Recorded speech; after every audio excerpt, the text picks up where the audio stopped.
الحمد لله رب العالمين وأشهد أن لا إله إلا الله وأشهد أن سيدنا محمدا نبيه ورسوله اللهم صل وسلم على سيدنا وحبيبنا مولانا محمد الذي أرسلته رحمة للعالمين وخدمت به النبيين وجعلته سيد الأنبياء والمرسلين أما بعد أوصيكم ونفسي بتقوى الله. Alhamdulillah, Allah Azza wa Jal has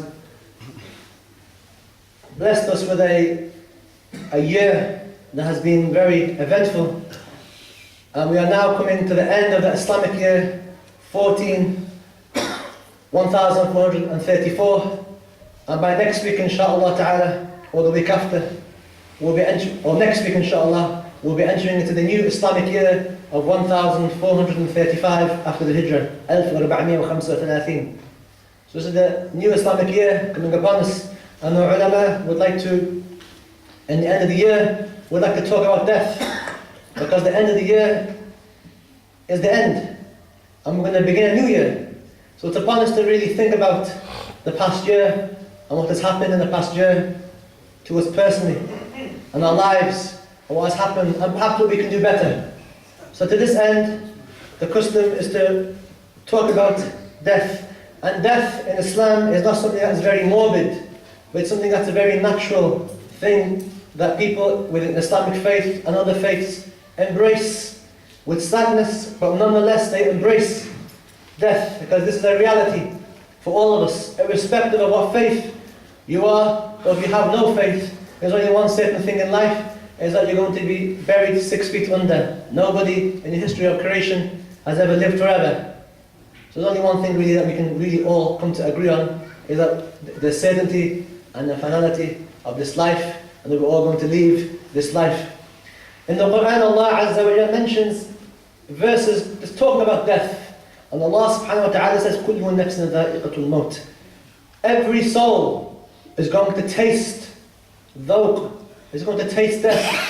And Allah Azza wa Jalla has used the word taste, because taste will vary from person to person. A person's taste of some food may be different to other people's food. And everyone's taste and experience of his death is going to differ. Why will some people, their experience of their death will be different to other people? It depends largely on how they live their lives. If you've lived your life a good life, if you've dealt with people in a good way, death will be a smooth transaction. But if you've been horrible, if you've been nasty, if you've hurt people, if you've dealt with people in the wrong way, then your transaction, your departure from this life is going to be extremely difficult. And hence your taste of the final seconds of your life on your deathbed is going to be extremely painful, and it's a lot of torment.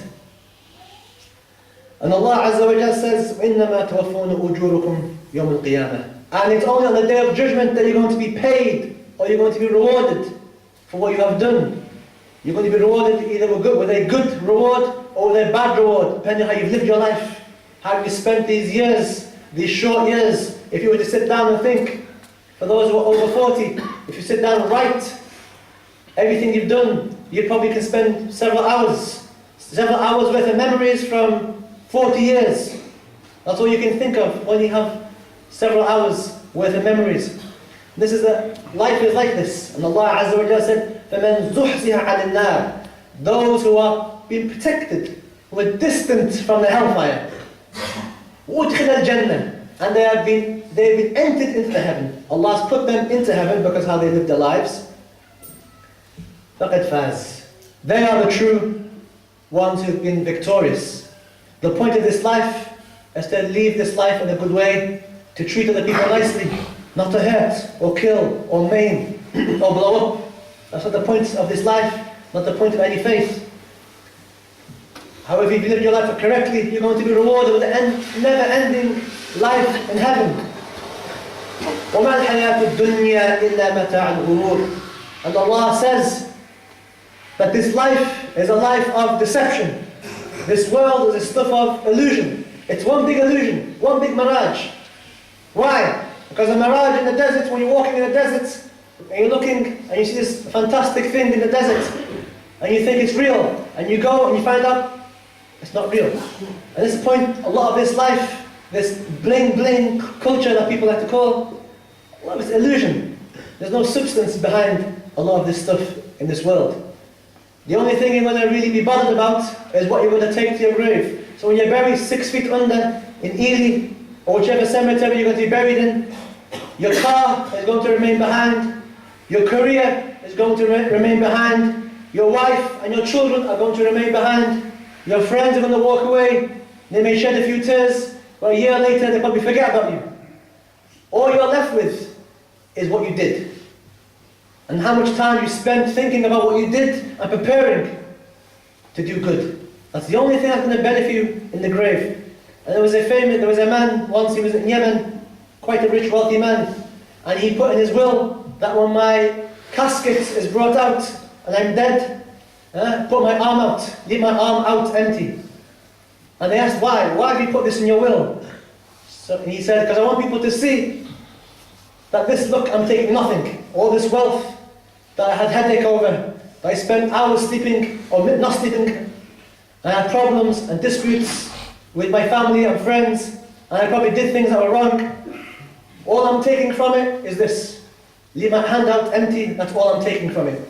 It was worth nothing at the end of the day. So then Allah subhanahu wa ta'ala has warned us about this life and making the most of this life.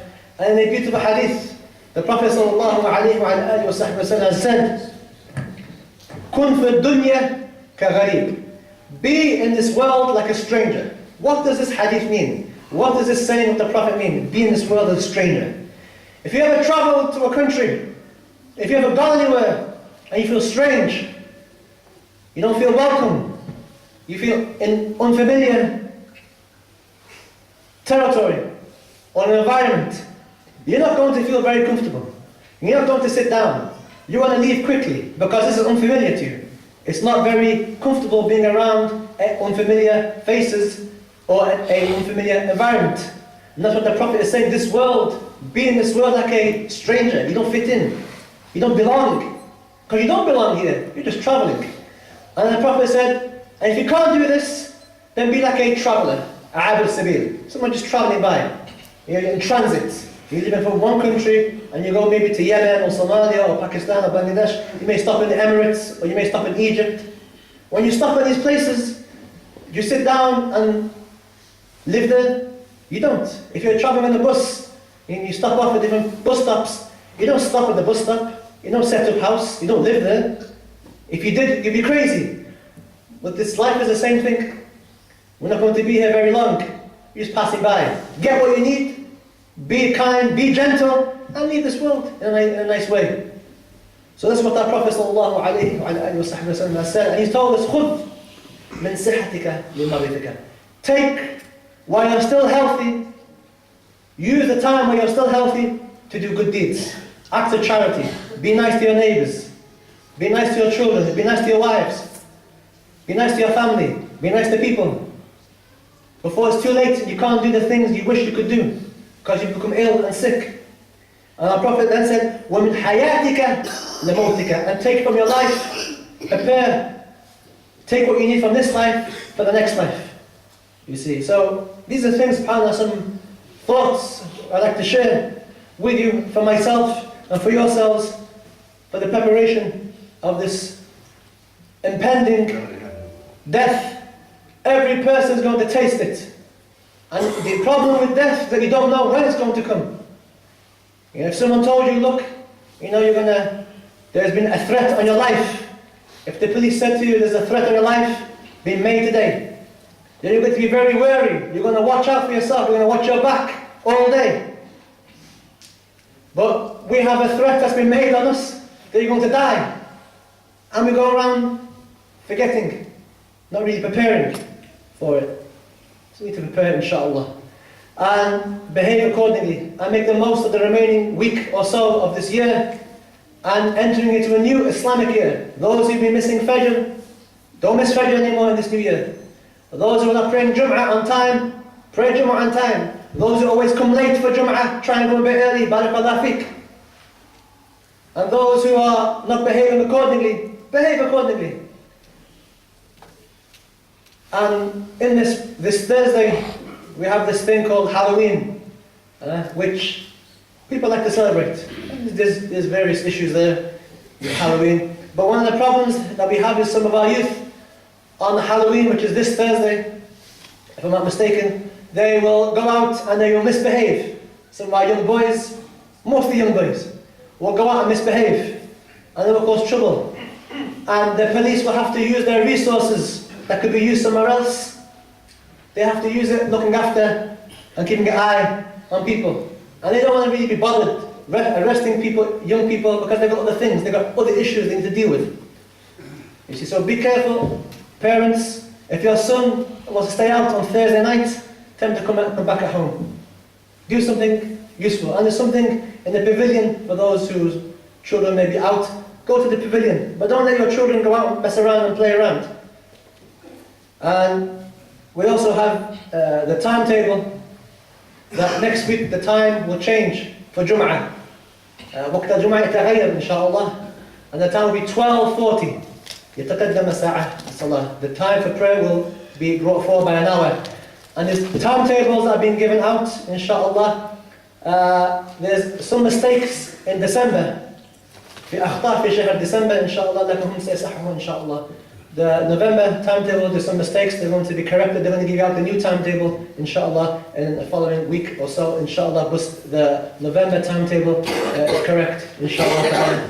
And finally, inshallah ta'ala, we thank our guests who've come today, inshallah, from government, parliament, and from the police force. And this is a very good thing that Muslims, we have a connection. I know some people may think, why are they here? What are they doing here? What's the agenda? And really, they don't really have an agenda. They just, want to reach out because people think the wrong thing about them.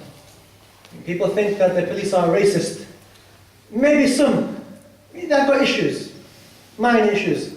And Muslims don't. We don't have people who give Islam a bad image. And we have our own dirty laundry, and they have their own dirty laundry. But we should appreciate that people like to tarnish both institutions in the wrong way. And there needs to be a greater communication and a greater respect and a coming together between the both. Because we need each other. When your house gets burgled, you're going to be calling these people. When you have problems, you're going to be calling the people in government. When you have issues that nobody else can deal with, you're not going to come to the Imam, you're going to go to them. So there needs to be a bit more respect and cooperation with it. And the vast majority do, alhamdulillah. I have to say, the vast majority do, inshallah. And we need to encourage this, inshallah ta'ala. Because can you imagine a country without the police? Some people may get happy, alhamdulillah, no police. You watch what happens. You have lawlessness. And many of us, our parents, our grandparents have come to this country because there's law. And many, all you have to do is look at Syria, the lawlessness there. Look what's happening. Houses, women lost their honor, children being killed. When you have a country of no lawlessness, you have lawlessness, civil unrest, you have problems. And alhamdulillah, in this country there's a lot of stability, inshallah ta'ala. So, a greater understanding of both, inshallah ta'ala. And both are trying the best, inshallah ta'ala. There's mistakes on both parts, mistakes within us and mistakes within them. In politics there are people who are corrupt, and in police there are people who are corrupt, and in Muslims there are people who are corrupt. But we need to understand that not everybody is the same, and we don't throw the baby out with the bathwater, inshallah ta'ala. اعلموا أن هنا أنفع الإنسان في هذا الزمان من ثلاث خصال